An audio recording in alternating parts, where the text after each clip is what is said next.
देहरा के ढलियारा में श्रद्धालुओं से भरी बस के गहरी खाई में गिर जाने से 10 लोगों की मौत, 70 घायल।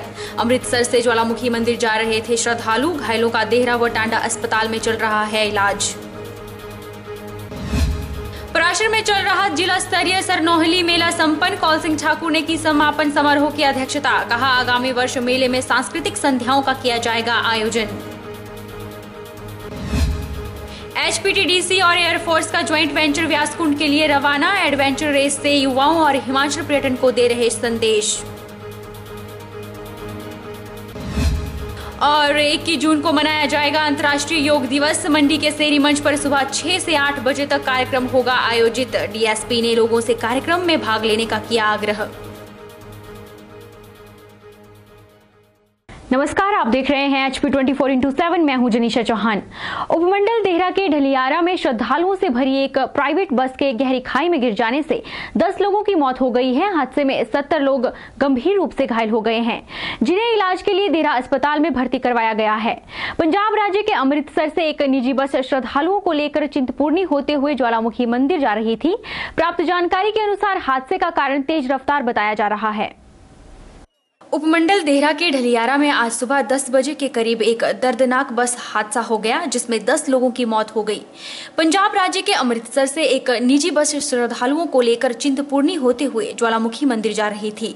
बस में 80 यात्री सवार थे, जिनमें से 38 पुरुष, 19 महिलाएं और 23 बच्चे बस में सवार थे। वहीं मृतकों में 8 पुरुष व 2 महिलाएं शामिल है। हादसे में 32 श्रद्धालु गंभीर रूप से घायल हुए हैं, जिनका इलाज सिविल अस्पताल देहरा में चल रहा है। वहीं 32 गंभीर श्रद्धालुओं को Tanda medical college Kangra refer कर दिया गया है। जिला कांगड़ा SP और DC देहरा सिविल अस्पताल में अपने प्रशासन के साथ मौजूद रहे। स्थानीय लोगों और पुलिस प्रशासन के तालमेल से कई लोगों की जान बचाई गई। श्रद्धालुओं के अनुसार बस चालक बस तेजी से चला रहा था। चालक को श्रद्धालुओं ने बस कम गति से चलाने का भी आग्रह किया, लेकिन चालक से बस एक तीखे मोड़ पर अनियंत्रित हो जाने से बस 100 मीटर खाई में लुढ़क गई, जिस कारण यह हादसा हो गया।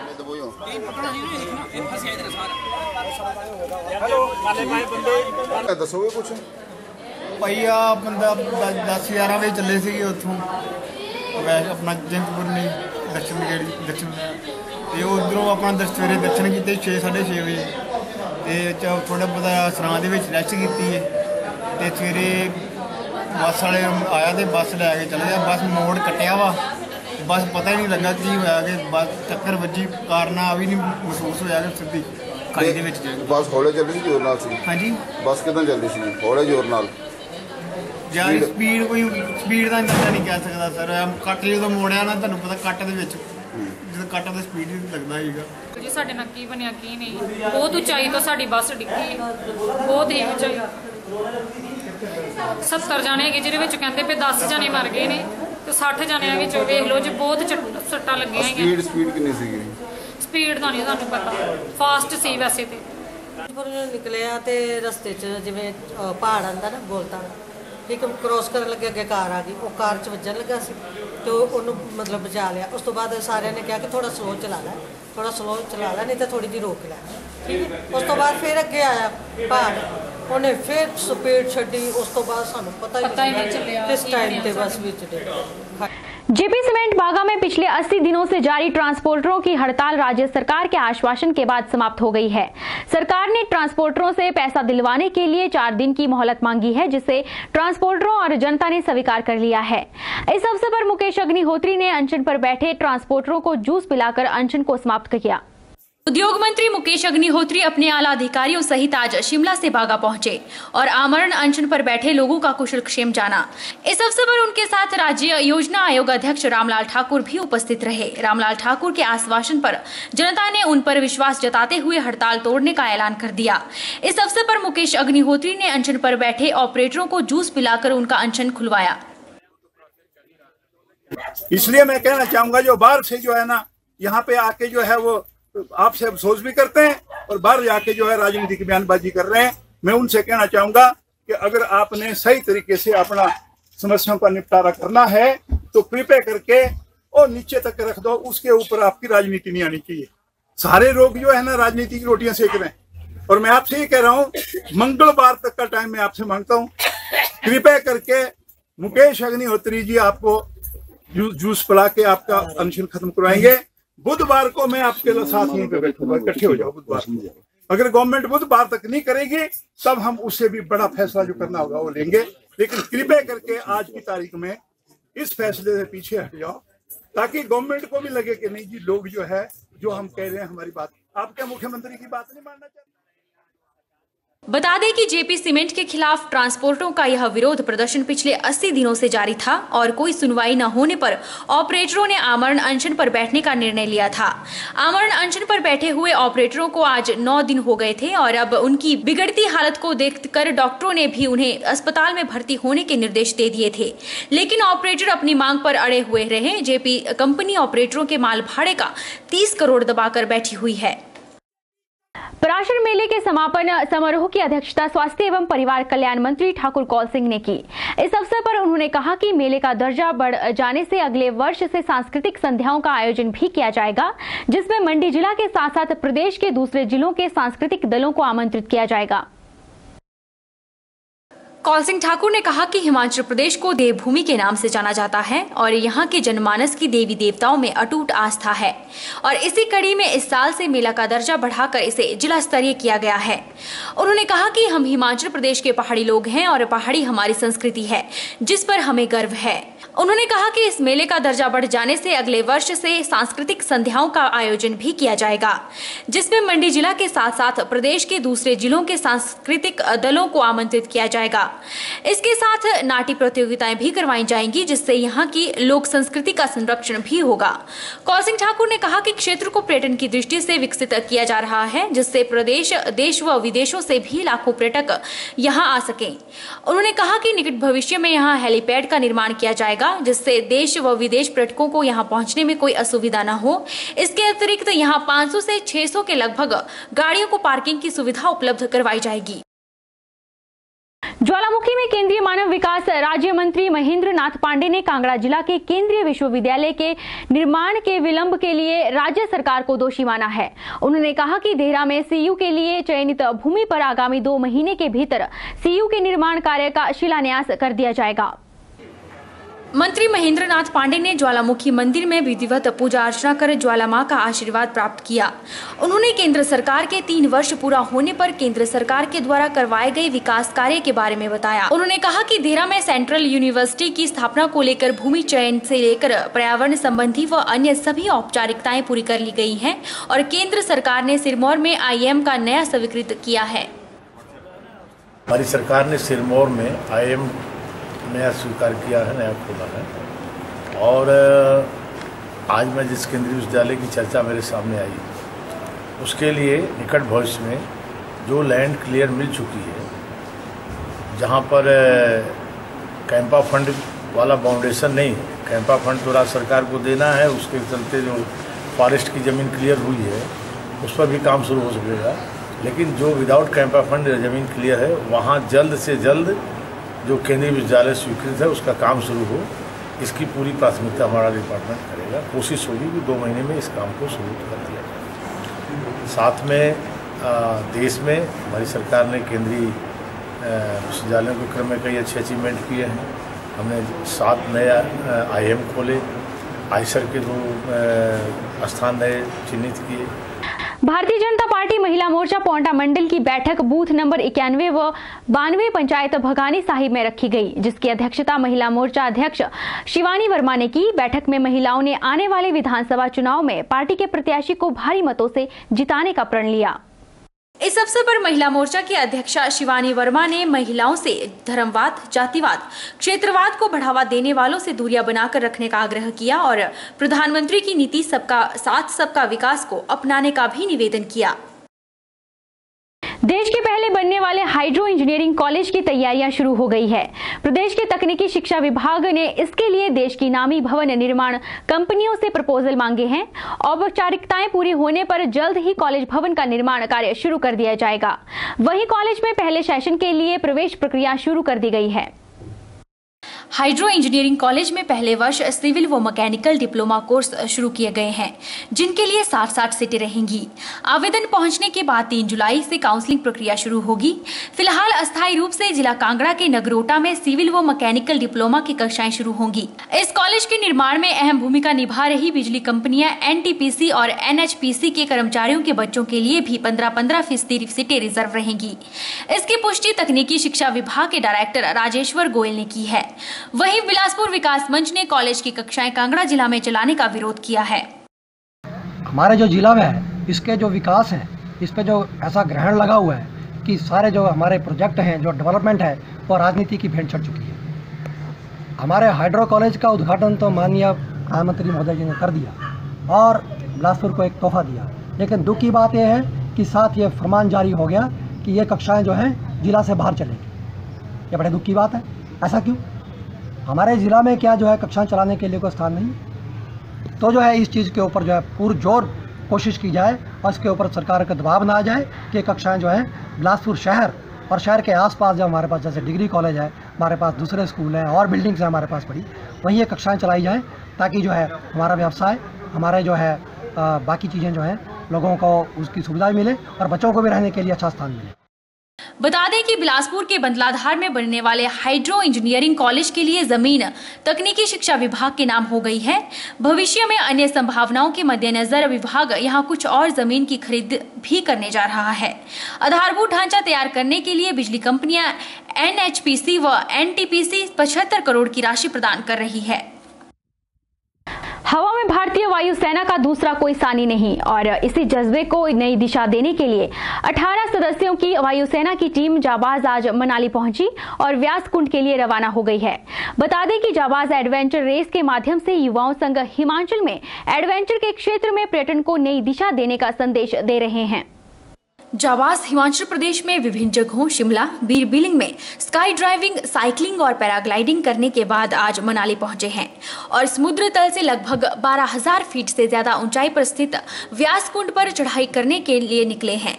2 दिनों की कठिन ट्रैकिंग के बाद टीम व्यास नदी में राफ्टिंग कर इस एडवेंचर रेस के माध्यम से युवाओं संग हिमाचल में एडवेंचर के क्षेत्र में पर्यटन को नई दिशा देने का संदेश देंगे। भारतीय वायुसेना और हिमाचल पर्यटन निगम की ओर से ये एक जो है वो संयुक्त प्रयास है कि जो पर्यटन है जो हिमाचल प्रदेश में इसको बढ़ावा मिले। इसी के तहत भारतीय वायुसेना का एक जो दल है आज ट्रैकिंग के लिए व्यासकुंड के लिए जो है मनाली से रवाना हो रहा है और ये इसके बाद यहाँ रिवर राफ्टिंग की एक्टिविटी में भी भाग लेगा और पैराग्लाइडिंग में ये बीड़ बिलिंग में और पहले ही कार्यक्रम कर चुके हैं। तो इसका जो मेन मकसद है वो जो है साहसिक पर्यटन को बढ़ावा देना है। ये भारतीय वायुसेना का मल्टी एडवेंचर अभियान है। इसमें बहुत तरह की साहसिक गतिविधियों में भाग लिया जाता है, जैसे सबसे पहले हवाई गोताखोरी और जिसको कहते हैं स्काई डाइविंग, उसके बाद माउंटेन टेरेन बाइकिंग और पहाड़ों में साइकिल चलाना, इसके बाद पैराग्लाइडिंग और ट्रैकिंग और ये ख़त्म होगा रिवर राफ्टिंग से।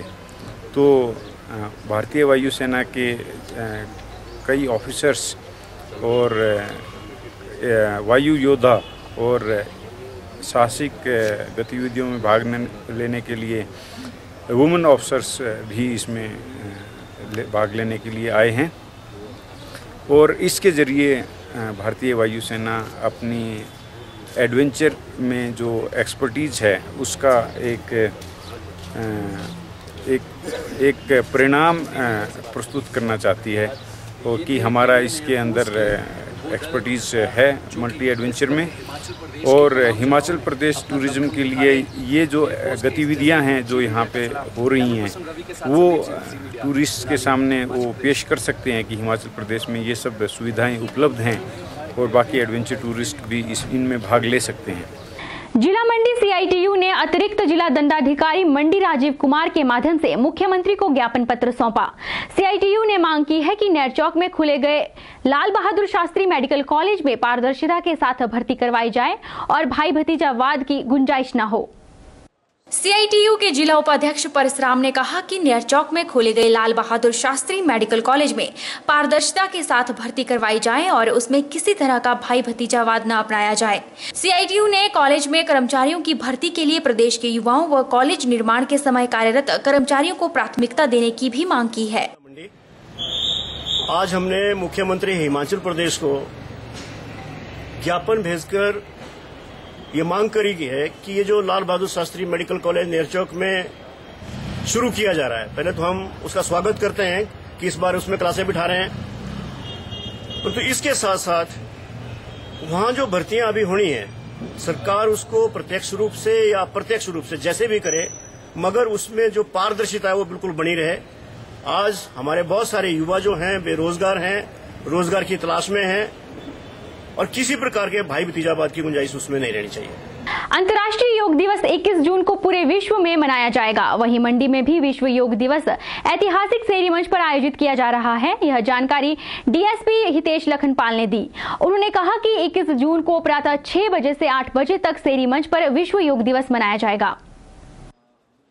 जिला मुख्यालय मंडी में अतिरिक्त जिला दंडाधिकारी राजीव कुमार की अध्यक्षता में एक बैठक का आयोजन किया गया, जिसमें सभी संस्थानों के प्रभारियों ने भाग लिया। वहीं DSP हितेश लखनपाल ने जानकारी देते हुए कहा कि 21 जून को सुबह 6 बजे से 8 बजे तक सेरी मंच पर विश्व योग दिवस मनाया जाएगा।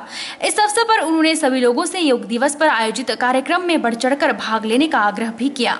इस तारीख को जो है इंटरनेशनल योगा दिवस मनाया जा रहा है, उस उपलक्ष्य में आज एक मीटिंग भी थी। मीटिंग का आयोजन किया गया, ADM साहब ने उसकी अध्यक्षता की गई। सुबह 6 बजे से 8 बजे तक जो है ये सेरी मंच में मनाया जाएगा। हम आपके माध्यम से लोगों से अपील करते हैं कि मैक्सिमम पार्टिसिपेशन करें। योग एक हमारा कल्चर है, उसको हम आगे बढ़ाएं। तो सेरी मंच पे 21 तारीख को जो है 6 बजे के बाद 6 से 8 बजे तक ये फंक्शन रहेगा। 6 बजे के बाद आप आके पार्टिसिपेट कर सकते हैं। राजकीय वरिष्ठ माध्यमिक पाठशाला ज्वालामुखी में बुधवार को ज्वालामुखी जोन की अंडर 19 गर्ल्स टूर्नामेंट प्रतियोगिताओं का समापन बड़े धूमधाम से किया गया। हिमाचल प्रदेश स्वतंत्रता सेनानी कल्याण बोर्ड उपाध्यक्ष पंडित सुशील रत्न ने इस समारोह में बतौर मुख्य अतिथि शिरकत की। समारोह में बच्चों ने रंगारंग सांस्कृतिक कार्यक्रम भी पेश किए। प्रतियोगिता के संयोजक राजेश कुमार ने बताया कि अंडर 19 गर्ल्स टूर्नामेंट ज्वालामुखी जोन की 284 खिलाड़ी लड़कियों ने 3 दिन तक भीषण गर्मी के बावजूद कबड्डी, खो-खो, वॉलीबॉल और बैडमिंटन में अपना दमखम दिखाया। उन्होंने बताया कि यहां पर विजयी होने वाले खिलाड़ी जिला स्तर के खेलों में भाग लेंगे।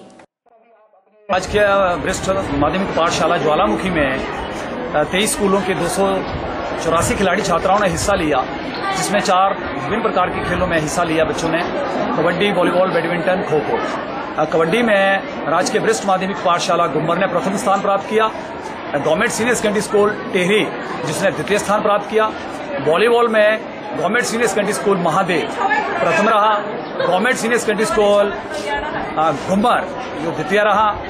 और बैडमिंटन में गवर्नमेंट सीनियर सेकेंडरी स्कूल सुरानी प्रथम और गवर्नमेंट सीनियर सेकेंडरी स्कूल और पाई द्वितीय रहा।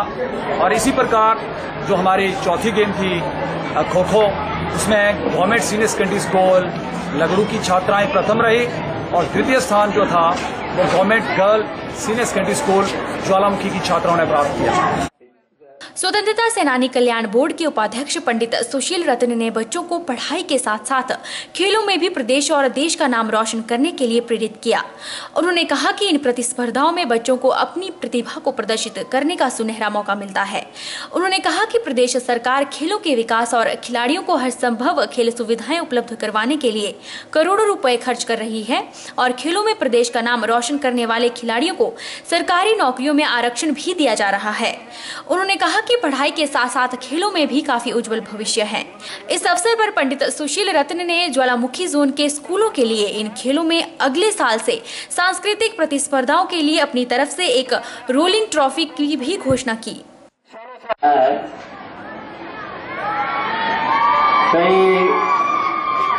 आज मैं तुहाडे सारे दे दर्शन कर लिया। अपने दर्शन सुखे नहीं, ये गांव जो सिरने दर्शन होना चाहिए। इसका मतलब यह है कि तुसा खेलना खेल दे कर सारे ज्वालामुखी चुनाव क्षेत्र के जितने स्कूल सारे आए हो ना, इन स्कूलों बनाने का उद्देश्य ये है, इन जो कैंपस 2 बनाने का एक उद्देश्य है कि ताकि सारा कोई भी बच्चा अशिक्षित न रहे, सारे पढ़े होना और सारे समझन। बता दें कि 3 दिन तक चली अंडर 19 जोनल स्तरीय खिलाड़ियों की इस प्रतिस्पर्धाओं में बैडमिंटन में राजकीय वरिष्ठ माध्यमिक पाठशाला सुरानी प्रथम व राजकीय वरिष्ठ माध्यमिक पाठशाला सिरोपाई द्वितीय, कबड्डी में राजकीय वरिष्ठ माध्यमिक पाठशाला गुम्बर प्रथम व टिहरी द्वितीय, खो खो में लगड़ू स्कूल प्रथम व ज्वालामुखी द्वितीय रहा। बुलेटिन में इतना ही। आप देखते रहिए HP 24/7।